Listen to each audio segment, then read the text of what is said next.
മറ്റൊരു ശതകോടി പദ്ധതി യാഥാർത്ഥ്യമായത് സാംസ്കാരിക മണ്ഡലത്തിലാണ്. ഇന്ത്യയിലെ ആദ്യത്തെ ബ്ലൈൻഡ് ഫ്രണ്ട്ലി മ്യൂസിയം കൂടിയായ പൊന്നാനിയിലെ നിള സംഗ്രഹാലയം മ്യൂസിയം നാടിന് സമർപ്പിച്ചത് പി നന്ദകുമാർ MLA നിരന്തര ഇടപെടലിനെ തുടർന്നാണ്. കേരള ചരിത്രം ഉൾക്കൊള്ളുന്ന സാംസ്കാരിക കേന്ദ്രമാണ് ഭാരതപ്പുഴയോരത്ത് സ്ഥിതി ചെയ്യുന്ന നിള സംഗ്രഹാലയം. ചമ്രവട്ടം പ്രൊജക്ട് ഓഫീസിന്റെ ഭാഗമായുള്ള ഇറിഗേഷൻ ഭൂമിയിലാണ് മ്യൂസിയം നിർമ്മിച്ചിരിക്കുന്നത്. നിർമ്മാണം പൂർത്തീകരിക്കുന്നതിനനുസരിച്ച് ആവശ്യമായി വന്ന ഭൂമി ഇറിഗേഷൻ വകുപ്പിൽ നിന്ന് വിട്ടുകിട്ടുന്നതിൽ ഉൾപ്പെടെ നിരവധി തടസ്സങ്ങൾ നിർമ്മാണ ഘട്ടത്തിലുണ്ടായിരുന്നു. നിലവിൽ എല്ലാ തടസ്സങ്ങളും മറികടന്നുകൊണ്ടാണ് മ്യൂസിയം യാഥാർത്ഥ്യമായിരിക്കുന്നത്. 17,000 ചതുരശ്ര അടി വിസ്തീർണത്തിൽ ഇൻഡോ ടച്ച് വാസ്തു മാതൃകയിൽ ലോകോത്തര നിലവാരത്തിലാണ് നിർമ്മാണം നടന്നിരിക്കുന്നത്.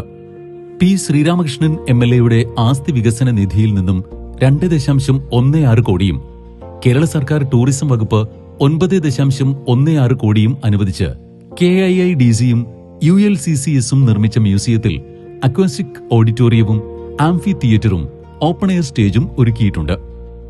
കൂടാതെ ഉദ്യാനവൽക്കരണവും നടത്തി. കുറച്ചുകൂടി സൗകര്യങ്ങളും സംവിധാനങ്ങളും യാഥാർത്ഥ്യമാക്കുന്നതിന് പദ്ധതികൾ ആവിഷ്കരിച്ച് നടപ്പിലാക്കുന്നതോടെ പൊന്നാനിയിലെ നിള സംഗ്രഹാലയം കേരളത്തിന്റെ സാംസ്കാരിക മേഖലയിൽ തല ഉയർത്തി നിൽക്കും. നമ്മുടെ ടൂറിസം മേഖലയ്ക്കകത്ത് വലിയ തോതിലേക്കുള്ള കുതിപ്പാണ് പൊന്നാനിയിൽ ഉണ്ടായിക്കൊണ്ടിരിക്കുന്നത്. നിള നദീ തീരം, ആ കർമ്മ റോഡിന്റെ പരിസരമാകെ തന്നെ വലിയ തോതിൽ ജനങ്ങളെ ആകർഷിക്കുന്ന ഒരു പ്രദേശമായി മാറിക്കഴിഞ്ഞു. അവിടെ നിള സംഗ്രഹാലയത്തിന്റെ പ്രവൃത്തി പൂർത്തീകരണം കഴിഞ്ഞു.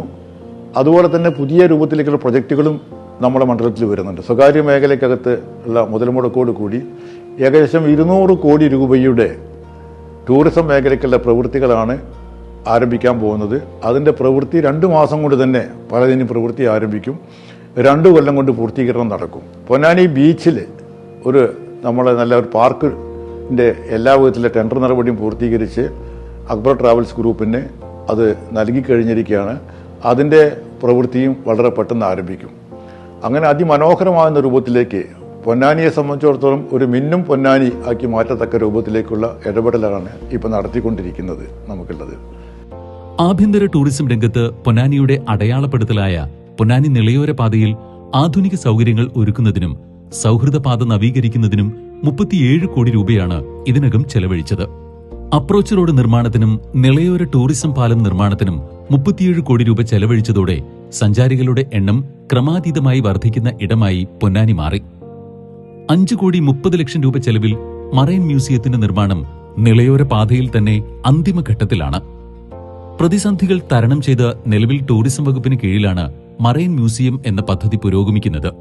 നിളയോരത്ത് തന്നെ ആരംഭിച്ച മറൈൻ മ്യൂസിയം പദ്ധതി ടൂറിസം വകുപ്പിന് കൈമാറുകയും 5,30,00,000 രൂപയുടെ പദ്ധതികൾ ആവിഷ്കരിക്കുകയും ചെയ്തതും നിളയോര പാതയോട് ചേർന്ന് തന്നെയുള്ള എഴുപത്തുരുത്തി അക്വാറ്റിക് സ്റ്റേഡിയത്തിന് 21 കോടി രൂപ ചെലവിൽ നിർമ്മാണ പ്രവൃത്തികൾ ആരംഭിക്കാനായതുമെല്ലാം നേട്ടങ്ങളുടെ പട്ടികയിൽ ഇടം പിടിച്ചവയാണ്.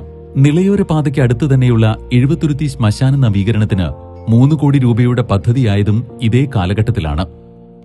നിളയോര പാതയോട് ചേർന്നുള്ള മൈനോറിറ്റി കോച്ചിംഗ് സെന്ററിന് പുതിയ കെട്ടിടം നിർമ്മിക്കാൻ 2024-25 ബജറ്റിൽ 2 കോടി രൂപയാണ് വകയിരുത്തിയത്.